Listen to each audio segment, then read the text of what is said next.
Delta Force has some serious issues at the moment, and it's about time the devs started paying attention. Hey everybody, Ben here from the Beard Guys, and today I wanted to chat about where Delta Force is right now. We're a few months in from the game's initial beta release. I see a lot of feedback on my videos, on my streams, stuff like that. There's also been videos from other creators. Sinister FPS put out a good video yesterday talking about essentially saying that he's going to stop playing the game because he's a bit fed up with the situation we're in right now. So I thought it was worth going into a little bit of detail on exactly where we're at with content on the game and quite how sparse it's been, particularly in operations mode. That's going to be the main focus today, but a lot of the things will also apply to warfare mode as well. And then I also wanted to talk about some of the changes that I would like to see in the game and that I think the community would like to see in the game in order to make it a better player experience. So first up, I just wanted to comment on how infrequently we're actually seeing updates for the game right now. Before I go into that, I just want to say I'm still enjoying playing the game a lot. I have a lot of fun on it. I think it could do with a lot of stuff added to it to make it more interesting, but I still enjoy the core gameplay loop of it, and it definitely has a lot of potential. But the lack of updates has been a big issue. The last season started on January the 18th. That was season Starfall. It was kind of season 2 for Western regions, but technically they're calling it season 3 because China was one season ahead. But this season started on January the 18th. That's 2 months ago today, conveniently. And that was the last time we had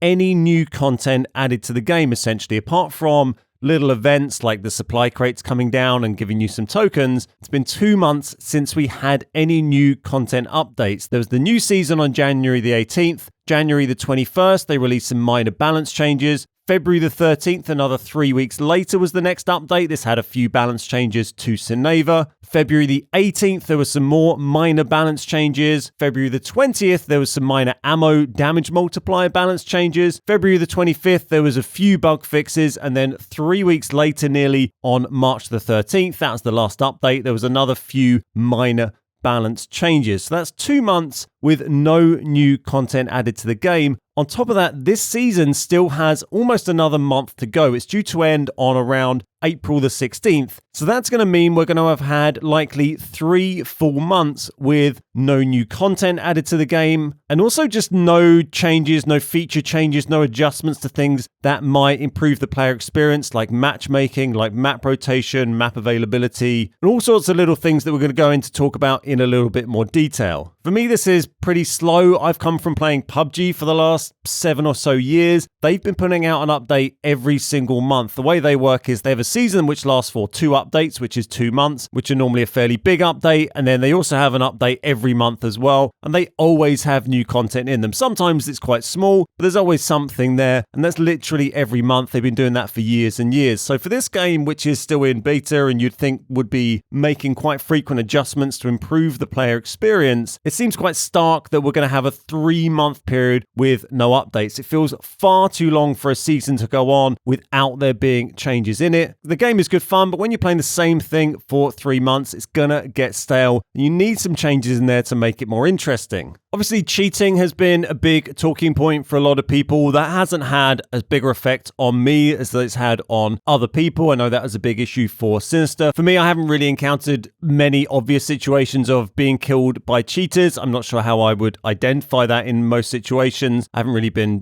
shot through smoke or seen a speed hack or anything weird like that. But I've definitely had 1 or 2 times when I've been killed by cheaters. One of the changes that I think would be really positive to see there, other than making the anti-cheat better, is the cheater compensation stuff. I got some cheater compensation last week, maybe the week before, from a player that I hadn't reported. I don't ever really report anyone. I think I've reported maybe 2 or 3 players. Like I said, I wouldn't really know how to identify the difference between someone cheating or someone just being good at the game most of the time. And that cheater compensation was the only one I've ever had. I very much doubt it's the only time I've been killed by someone who was later banned for cheating. Feels like that cheater compensation needs to be more common. It needs to come out anytime you have been killed by someone who's cheating and they're then banned for cheating, whether you reported them or not. Surely you should then get that compensation. It seems wild that you don't. It kind of encourages behavior of just reporting everyone in the hope that you might get some compensation. and they're not very clear on exactly how the compensation work, who gets it, what regions it's available. So I think that needs to be made much clearer and better available for players. There's been a lot of discussion ever since the game came out on the Chinese version of the game. This is one that's essentially like a season ahead, and it kind of has a lot of the features that players have been asking for, and some of us were hoping to see in this season, like easy gear cap. So that's basically you can't bring in stuff over a certain tier into easy mode. I think it's like blue ammo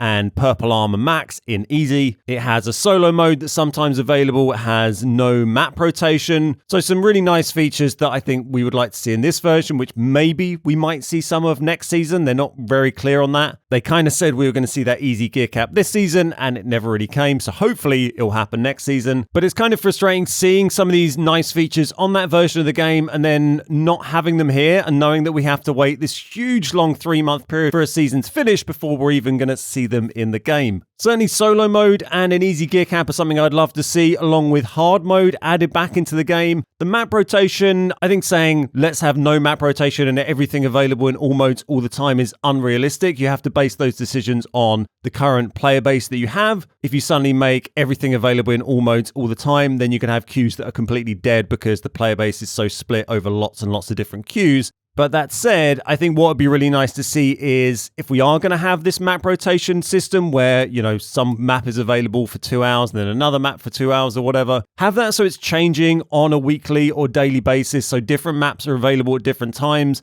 rather than it being always at 4 o'clock you can play Brakesh and 6 o'clock you can play Space City or whatever. Have that changing, have it so sometimes, you know, Laeli normal is always available and Zero Dam isn't, or other maps available in easy, or other maps always available in normal. You know, just make it so it's different on a daily or weekly basis, so when you come on and play each session, there's something maybe a little bit different to keep things fresh. You can also end up in situations where, you know, if you only play at the same time every day, you come home from work and you sit down and you play at 5 o'clock or whatever, and you play for an hour, then you might only ever get to play the same map. You might never see Brakesh or Space City because that's just not when you play. So that really needs adjusting, and that kind of echoes back to the problems with these updates being so slow, is that when we want to see these changes, we're going to have to wait months for them to happen, and by the time they come, a lot of people might have got bored and kind of moved on. I think solo mode would be a really positive thing to see in some capacity. I don't know if that's going to happen or not. I quite like playing the game solo. The solo queues can be really annoying and slow, which kind of makes you end up playing squad fill half the time, because squad fill seems to be a lot quicker than a solo queue, I think because it caps how many solos can play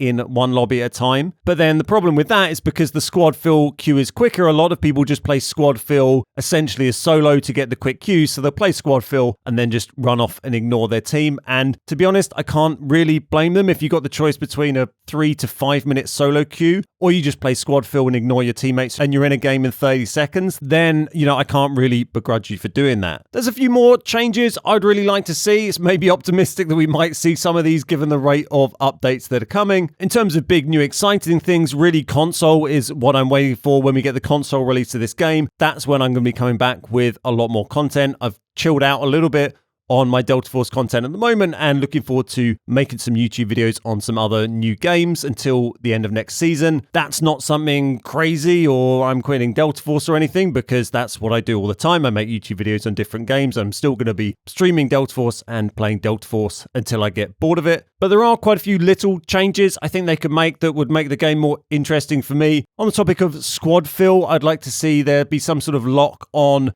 player kills for a short time to stop loot goblin teammates looting your kills instantly. It's one of the most frustrating things with playing on squad fill is they either run off and don't help you, or if they do stay with you, then they'll instantly jump on crates when you've killed someone and take all the loot. So in the same way that when you open keycard doors, teammates can't loot those for a certain amount of time, it would be cool to have the same for, you know, a kill that you've got. It can't be looted by another player until, I don't know, you've opened it and 30 seconds has passed or something like that. Maybe have that as an option you can turn off, because I probably wouldn't want that turned on when I'm playing with my friends, but if I'm playing with randoms, I'd have that on. On the subject of kills, I think ranked points could do with changing. I find it quite frustrating how ranked points don't really incentivize team play. Once you get to a certain high rank, you only get points for kills and assists and man candle bricks basically, but you get so few points for assists and so many more for kills. It basically incentivizes you to try and get the kills before your teammates, so not give comms or run off and get the kills. And you can end up in a situation where one of you has done 90% of the damage to 3 or 4 different players, but your teammate got the final bullet and got the kill on them all, so they get all the rank points and you kind of get sod all because you just got these assists. It'd be really nice to see more points awarded for assists or ranked points based on damage done to enemies, something like that. Maybe also give points for knocks rather than just for flushes as well. I've been in situations where I've got 2 or 3 knocks during an engagement and we've been fighting backwards and forth, res is going off, but then your teammates get the final kills and you don't get any points from any of it, even though you've all contributed to that fight, you've all chipped in, you've all used ammo, and you've all won that engagement collectively. I think it'd also be good to still give points in some way for doing missions and even extracting with loot, even at higher levels in ranked. I think it incentivizes more dynamic gameplay, different play styles. It makes it a bit repetitive once you get into the higher ranks, and then it's just, well, we just go on Zero Dam and we rush PvP over and over again to grind rank points. Feels a bit stale to me. It'd be nice to see other gameplay styles be rewarded. I think in-game missions could also do with buffing. Stuff like safe missions, particularly on normal difficulty, just don't really feel worth doing at all. We had one really lucky one the other day where we got some really good stuff from one of the green safes and from the bank in the same mission, and it felt so rare. And we were like, if this happened more frequently, people would actually care about fighting over these missions, about doing them because they'd be worthwhile. But 9 times out of 10, those green safes aren't worth cracking. They're just full of rubbish loot. And most time the bank vault doesn't really throw up anything good anyway, unless you find a key card on the table or gold on the floor. Inside the safes is usually pretty rubbish. And the monetary rewards, 20k, 30k, 40k each for doing an in-game mission, is kind of a nothing amount of money in normals anyway. So I think that needs to be rebalanced, taking into account the current economy where everyone seems to have millions anyway. And just generally, I think buffing the loot on normals would be a good thing to help incentivize people to go and play that game mode. Another change I'd like to see is some sort of change to the TTK time for headshots, whether that's reducing the headshot damage multiplier or increasing helmet durability, something like that. It just seems insanely fast to get killed by a headshot in this game. I was running gold helmets yesterday on like full durability or pretty much full durability, and I think 2 or 3 games yesterday, I got 2 tapped in the head with a gold helmet, which was a death in about 0.1 seconds before you can even react to it and realize you're being shot. And it just makes you feel like, well, what's the point in helmets in this game? I might as well just take a blue helmet with a 20% hearing buff on it and a hearing stim and not even bother with helmets at all. So I'd love to see some changes to headshot TTK in some way to make helmets feel like they're worth investing in. And just a couple of other small things from my side that I think would be really nice to see them fix, be to stop the auto-playing videos in the store that you hover over and it starts playing some video about a butterfly knife or something. Just let me look at the things without playing all these videos. It's incredibly annoying. And also, please give me the option to turn off copyrighted music. As a content creator, I'm constantly getting flagged on YouTube. Whenever I'm near a supply drop, whenever I'm in the bank, whenever I'm in the store, plays all this music, and then my stream gets flagged. I have to go back and edit out the audio in order to re-monetize it. So that's everything for today. It's just a bit of a rant and discussion about things that I would like to see in the game and some issues with it at the moment. I'd be really interested to hear your thoughts on it down below. I'd recommend going and checking out Sinister's video from the other day where he's talking about his issues with the game. It's very interesting to get his take on it as a solo player. He's also someone with a lot of experience in other extraction shooters as well, whereas I come from more of a battle royale and survival game kind of background over the last few years. So thanks very much for watching. Drop a like if you enjoyed it. Let me know what you think, and I'll see you next time.